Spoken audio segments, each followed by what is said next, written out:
কি গো গিন্নি, দেখে দেখে কেমন একটা দাও মেরেছি দেখেছো? দাও আর কি, কপালে ছিল তাই পেয়েছো। সেই জন্যই তো বলে কপালের নাম গোপাল। তবে যাই বলো আর তাই বলো, আঠাটা কিন্তু খুব না দুষ্ণুদুষ হয়েছে, হ্যাঁ? আর স্বাস্থ্যবানও বটে। খাবো কি, দেখেই পেট ভরে যাবে। এই তবে না, আমার ভয় হচ্ছে কেউ আবার নজর দিয়ে দেবে না তো। নজর দিলে, হ্যাঁ, নজর দিলে নজর কাটানোর ব্যবস্থাও না হয় করে দেব, কিন্তু নজরটা দেবে কে? সে আর আমি কি জানি, আমি কি লোকের বাড়ি গিয়ে গিয়ে বলে এসেছি? হ্যাঁ, তবে আমরা কিন্তু বাড়ি বয়েই এসেছি। আর যেটার জন্য আশা সেটা দেখতেও পেয়েছি। ও মা, এ আমার কি সৌভাগ্য। ভাগ্যে যে কি আছে সে আর তুমি কি বুঝবে, সেটা আমি মনে মনে টের পাচ্ছি। তাই যাবেন মহারাজ? আমি জানি আমি আবার সব বুঝে গেছি। ইয়ে না মানে মহারাজ তীর্থযাত্রায় যাবেন। আমি ঠিক বলেছি তো মহারাজ? বলছো মানে বলে একেবারে রাজ্য জয় করে নিয়েছো। তবে আমি বলছিলাম কি, আর 7-5 না ভেবে আপনি বরং তীর্থযাত্রায় বেরিয়ে পড়ুন। তারপরেই চাষি গেল ঘর, আর লাঙল তুলে ধর। তুমি আবার কি বিড়বিড় করছো গোপাল? তোমার আবার কি হলো? ইয়ে না মানে বলছিলাম যে কি আর হবে, হ্যাঁ, মহারাজ না থাকলে রাজকার্য সব শিখেই উঠবে। সেসব নিয়ে তোমায় ভাবতে হবে না, তুমি নিজের চরকায় তেল দাও। মহারাজ না থাকলে কি হবে? আমি তো আছি, আমি সব দায়িত্ব সামলে নেব। জানি তো। সেই সুযোগে আপনি করবেন সবার ঘটি বাটি চাটি। না ঘটি বাটি নয়, তীর্থযাত্রায় গেলে আমি ওই একেবারে ছাড়া হাত পা হয়ে যাব। তবে মহারাজ, আমি বলছিলাম কি, তীর্থযাত্রার জন্য কালই একটা ভালো তিথি আছে। যদি যেতেই হয় তবে আর দেরি করবেন না মহারাজ। বেশ, তবে কালই আমি তীর্থযাত্রায় বের হব।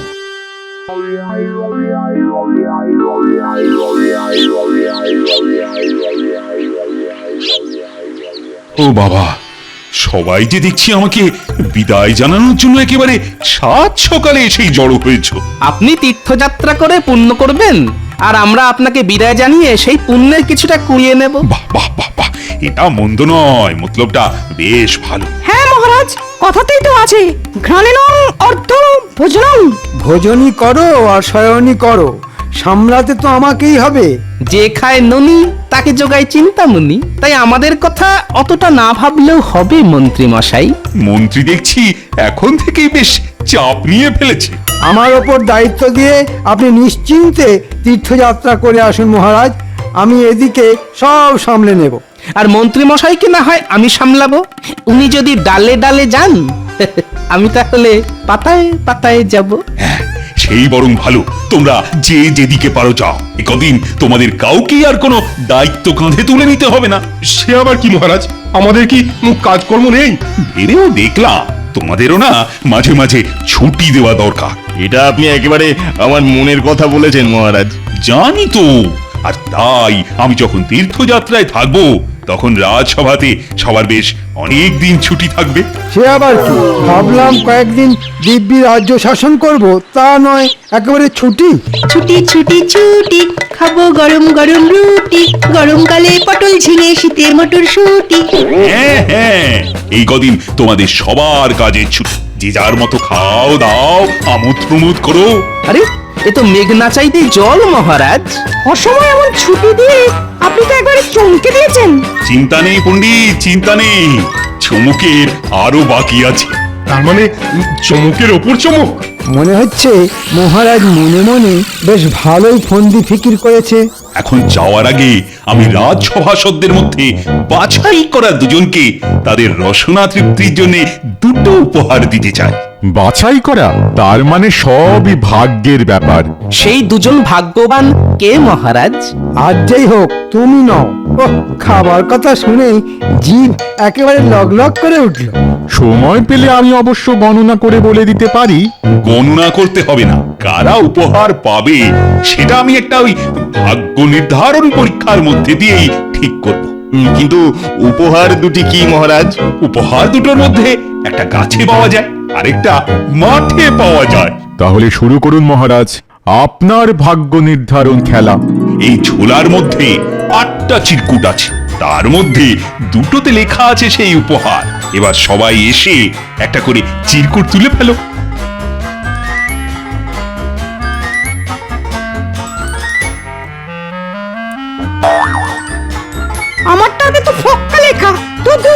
আমার কপালটাই মন্দ।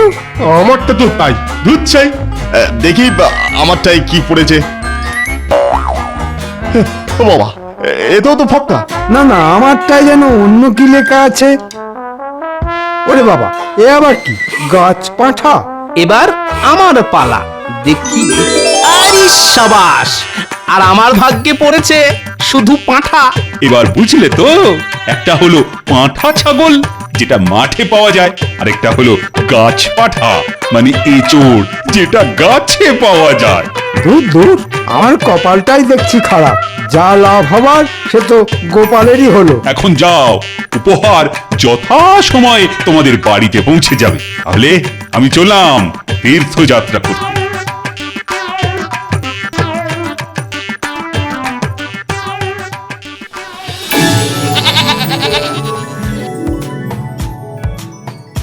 কি গো গিন্নি, দেখে দেখে কেমন একটা দাও মেরেছি দেখেছ? দাও আর কি, কপালে ছিল তাই পেয়েছো। সেই জন্যই তো বলে কপালের নাম গোপাল। তবে যাই বলো আর তাই বলো, পাঁঠাটা কিন্তু খুব নাদুস নুদুস হয়েছে, হ্যাঁ? আর স্বাস্থ্যবানও বটে। খাবো কি, দেখেই পেট ভরে যাবে। এই তবে না, আমার ভয় হচ্ছে কেউ আবার নজর দিয়ে দেবে না তো। নজর দিলে, হ্যাঁ, নজর দিলে নজর কাটানোর ব্যবস্থাও না হয় করে দেব, কিন্তু নজরটা দেবে কে? সে আর আমি কি জানি, হ্যাঁ? আমি কি লোকের বাড়ি গিয়ে গিয়ে বলে এসেছি, হ্যাঁ? তবে আমরা কিন্তু বাড়ি বয়েই এসেছি। আর যেটার জন্য আশা সেটা দেখতেও পেয়েছি। ও মা, এ আমার কি সৌভাগ্য! ভাগ্যে যে কি আছে সে আর তুমি কি বুঝবে, সেটা আমি মনে মনে টের পাচ্ছি। মহারাজ তোমার বাড়ি বয়ে যে উপহার পাঠিয়েছেন সেটা কি আর না দেখে থাকতে পারি?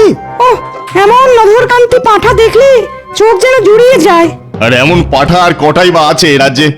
এমন পাঁঠার কদর কজনেই বা করতে পারে বলুন? গোপাল তো মোটেই পারে না। তাহলে কে পারে মন্ত্রী মশাই? কেন আমি? ছাগলটাও তো যেন মনে মনে বলছে আমার বাড়িতে গিয়েই ঘাস খাবে। আর মন্ত্রীমশাই ওকে খাবে।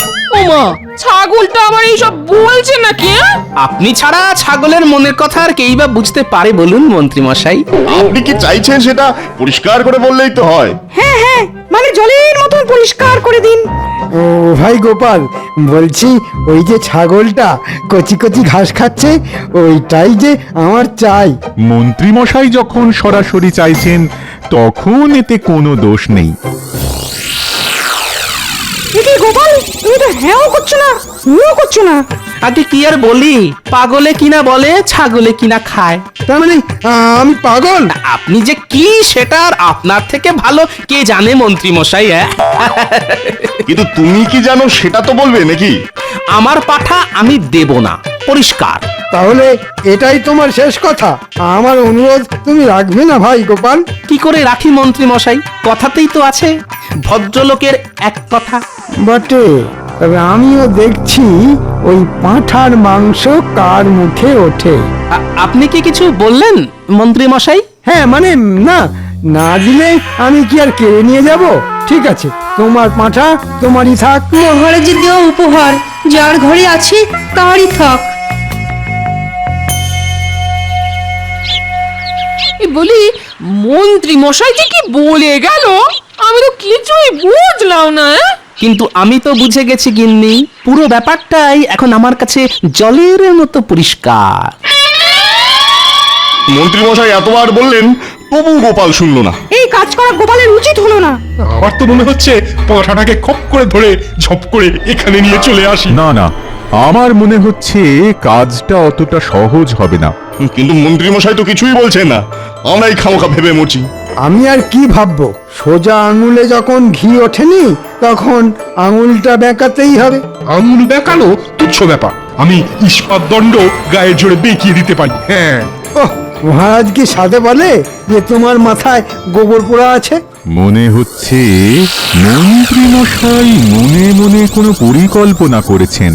করেছি বই কি, কোনো না কোনো উপায়ে গোপালের কাছ থেকে ওই নধর পাঁঠাটা আদায় করতেই হবে। কিন্তু উপায়টা কি মন্ত্রী মশাই? ভাবো ভাবো, কিভাবে গোপালের কাছ থেকে ওই ছাগল হাসিল করা যায় ভাবো। তখন থেকে ভাবছি কুল অকুল, ভেবে ভেবে ছিঁড়ছি মাথার চুল। এসেছে এসেছে এতক্ষণে এসেছে। কি এসেছে? কে এসেছে মন্ত্রী মশাই? আরে বাবা, একটা জুৎসই পরিকল্পনা এসেছে। এই পরিকল্পনাটা কি মন্ত্রী মশাই? না না, সবটা এখন ভেঙে বলা যাবে না, তবে এটা শুনে রাখো যে রাজবাড়ির সামনে একটা যজ্ঞ করতে হবে, আর আবার কি মন্ত্রী মশাই? সেই যজ্ঞটা করবে তুমি। না না, হাত গুটিয়ে বসে থাকলে চলবে না, সবাই মিলে হাত লাগাতে হবে। আমি তো নিজের হাতে যজ্ঞের জন্য ওই বেলকাঠ নিয়ে এসেছি। আমি গণনা করে দেখেছি যজ্ঞের জন্যে এটাই উপযুক্ত সময়। বেশ, তবে আমি যজ্ঞের কাজকর্ম শুরু করে দিই। হ্যাঁ হ্যাঁ, চুপচাপ বসে না থেকে ঝুপঝাপ শুরু করে দাও। আর জ্যোতিষী, তোমাকে যেমনটা বলেছি তেমনটাই করবে। সে আর বলতে। হ্যাঁ হ্যাঁ, যেন ইশারাতেই কাজ হয়, মুখে কিছু বলতে না হয়।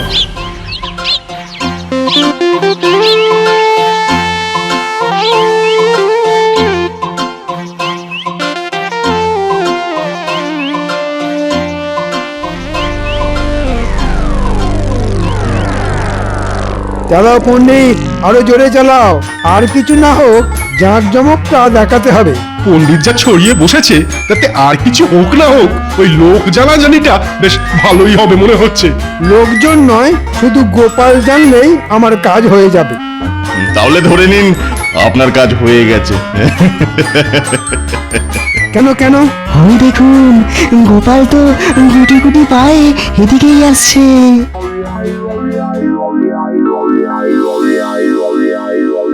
ওরে বাবা, এ আবার কি কারসাজি? রাজা নেই, তবু রাজার রাজসূয় যজ্ঞ হচ্ছে। রাজ্যের কল্যাণের জন্য, প্রজাদের কল্যাণের জন্য এটা তো করতেই হবে। তা বেশ, তা বেশ, কিন্তু এদিকে যে দেখছি ঘি তেল মানে জ্বালানি ছাড়াই যজ্ঞ হচ্ছে। আর উপায় কি?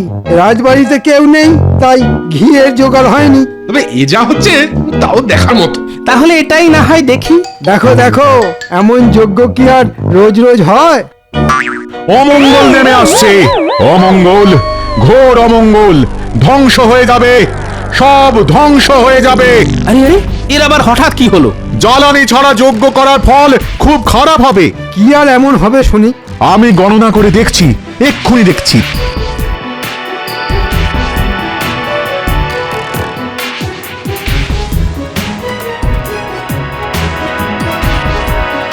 সর্বনাশ, সর্বনাশ, চরম সর্বনাশ। ওরকম গলা ছেড়ে চিৎকার না করে কি হয়েছে সেটা তো বলুন। কি আর হবে, যা হবার হয়ে গেছে, আমি আর বাঁচাতে পারবো না। আগামী কালই পৃথিবী ধ্বংস হয়ে যাবে। হয় হয়, এ কি কথা শোনালে জ্যোতিষী? মুখ থেকে মুছে গেল যে হাসি। মনে হচ্ছে নাটকটা বেশ ভালোই জমেছে। না না, এক্ষুনি বেশি কিছু না বলে এটার শেষ দেখতে হবে। এই রে, তাহলে কি হবে? কি আর হবে? যে যার মৃত্যুর আগে শেষ ইচ্ছে পূরণ করতে চায় এক্ষুনি বলে দাও। গোপালের বাড়ির ওই পাঁঠার ঝোল খাওয়াই আমাদের সবার শেষ ইচ্ছে। সেই ভালো, মরার আগে যেন ভালো মন্দ খেয়ে মরতে পারি। গোপাল, তুমি একমাত্র পারো সবার শেষ ইচ্ছে পূর্ণ করতে। আমাদের শেষ ইচ্ছে পূর্ণ না হলে আমাদের নরকে স্থান হবে, শুধু আমার নয় তোমারও। আর আমাদের ইচ্ছে পূর্ণ হলে তোমারও মঙ্গল হবে। এখন আমাদের সবার ইচ্ছে পূর্ণ করবে কিনা এটা গোপালই ঠিক করবে। হ্যাঁ হ্যাঁ, রাখে গোপাল, মারে কে? এবার বুঝেছি, তাহলে সবাই মিলে আমার পাঁঠার মাংস খাবে বলে ফন্দি এঁটেছে। কি খালি হাতেই ফিরিয়ে দেবে? না না, সবাই মিলে বললে আমি আর না বলি কি করে? তার মানে তুমি রাজি? হ্যাঁ হ্যাঁ হ্যাঁ, যেমনটা চাইছেন তেমনটাই হবে। আপনারা সকলে আজ রাতে আমার বাড়িতে নৈশ ভোজন করবেন। উমা, গোপালের মন যেন 7 রাজার ধন। বাঁচালে গোপাল। যাক, মরার আগে এবার তাহলে রাজকীয় খাওয়াটা তো হবে। হবে, তবে আমারও যে একটা ছোট্ট শর্ত আছে। শুভ কাজে আবার শর্ত কিসের? না না, তেমন কিছু নয়। আপনারা রাজসভাসদ, রাজকীয় খাবার খাবেন, তাই আপনারা শুধু রাজকীয় বস্ত্র আর অলংকার পরেই যাবেন। ওহ, এই কথা? কি আর এমন কি, আমরা সবাই রাজি। জয় গোপালের জয়। জয় গোপালের জয়। এবার বুঝবে গোপাল কার পাঁঠা আর কে কে খায়। আমিও দেখছি আমার পাঁঠা খেয়ে কার হজম হয়। ওই গো গিন্নি, গেলে কোথায়? আরে ডেকে ডেকে যে তোমার সাড়াই পাওয়া যায় না গো। এই বলি হলোটা কি? আজ তোমাকে তোমার হাতের জাদু দেখাতে হবে। উমা, সে আবার কি কথা? না না না না, ওই সব জাদুটা তো আমার দ্বারা হবে না। হওয়াতে যে তোমাকে হবেই গিন্নি। আর না হলে কি হবে শুনি? না হলে আর কি, 5 জনের সামনে আমার মাথা কাটা যাবে। এই দেখো, ওরকম ঘুরিয়ে ফিরিয়ে না বলে কাজের কথাটা স্পষ্ট করে বলো দেখি। আরে সেটাই তো বলছি, আজ রাজসভাসদেরা আমাদের বাড়িতে নৈশ ভোজন করবেন। নৈশভোজ? এই মানে রাতের খাবার? তা কি আনন্দে খাবে শুনি? আনন্দে নয় গিন্নি, বরং বলো দুঃখে। এই মরেছে, দুঃখ আবার কিসের? দূর দূর দূর, আমার আবার সব কেমন গুলিয়ে গেল। হ্যাঁ, আগামীকাল নাকি পৃথিবী ধ্বংস হবে, আর আজকে তাই আমাকে সবার শেষ ইচ্ছে পূর্ণ করতে হবে। এবার বুঝলে গিন্নি? ও সবার শেষ ইচ্ছে বুঝি তোমার এই পাঁঠার মাংস খাওয়া? আহ, এই না হলে তুমি আমার গিন্নি? একেবারে ঠিক ধরেছো। সবাই যখন খেতে চাইছে তখন আর মায়া বাড়িয়ে কি হবে? আমি না হয় ভালো করেই মাংস রেঁধে খাবো। হ্যাঁ হ্যাঁ, তুমি তোমার কাজ করবে, আর আমিও ঠিক সময়ে আমার কাজ করে ফেলবো। সে আবার কি কাজ গো? সেটা যথাসময়েই দেখতে পাবে। এখন চটপট রান্না করে ফেলো, অতিথিরা এলো বললে।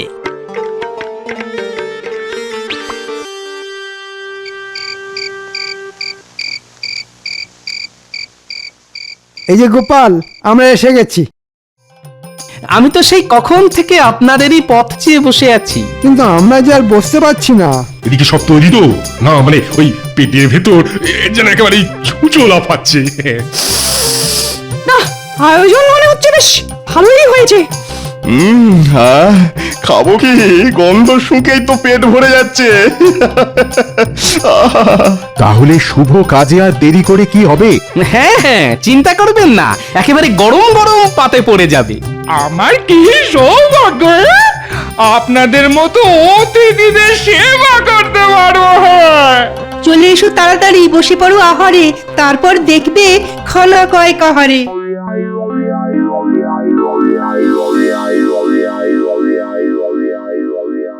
ওহ, পাঁঠার মাংসটা চমৎকার হয়েছে। মাংস তো নয়, যেন অমৃত। হাড় শুদ্ধ চিবিয়ে একেবারে হজম করে ফেলবো। খান খান, পেট ভরে মন ভরে খান। উরি বাবা, এরপর আরো খেলে বেরিয়ে যাবে প্রাণ। ওহ, জোর খাওয়া হলো আজ। তবে গিন্নি মায়ের রান্নার প্রশংসা করতেই হয়। এমন খাওয়া খেয়ে মরেও আনন্দ, হ্যাঁ কি বলেন? গোপালের পাঁঠার ঘাড় মটকেছে, আর আমাদের ইচ্ছে পূর্ণ হয়েছে। তাহলে এবার আমরা আসি গোপাল। কিন্তু আমার ইচ্ছে যে পূর্ণ হলো না। তোমার আবার কি ইচ্ছে গোপাল? না না, তেমন কিছু নয়, তবে আজ রাতটা যদি আপনারা আমার বাড়িতেই থাকতেন, তাহলে আরেকটু অতিথি সেবা করার সুযোগ পেতাম। এ তো অতি উত্তম প্রস্তাব। মা, খাওয়ার পরে আবার শোয়া যা। খেয়ে দে এমনি শরীর চলছে না, এটাই ভালো হলো। বেশ, তবে তোমার এই ইচ্ছেটাও পূর্ণ হোক। মনে হচ্ছে গোপালের মাথাটা বেশ ভালো মতনই চিবিয়েছি। স্বাদের পাঁঠা চলে গেলে এমন দশাই হয়। আসুন আসুন, আপনাদের জন্য আমি শয়নের ব্যবস্থা করেছি। এসে অলংকার আর পোশাক খুলে শুয়ে পড়ুন।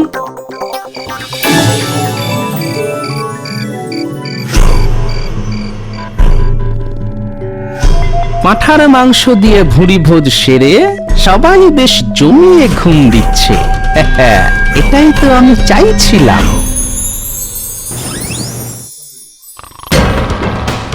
যেমনটা ভেবেছিলাম তেমনই হয়েছে।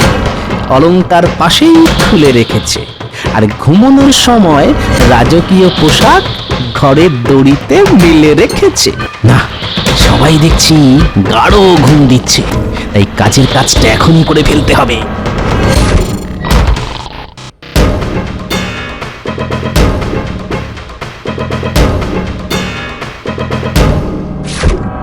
আমার পাঁঠা পেটে পুড়েছ, এবার তার মূল্য যে তোমাদের চোকাতেই হবে।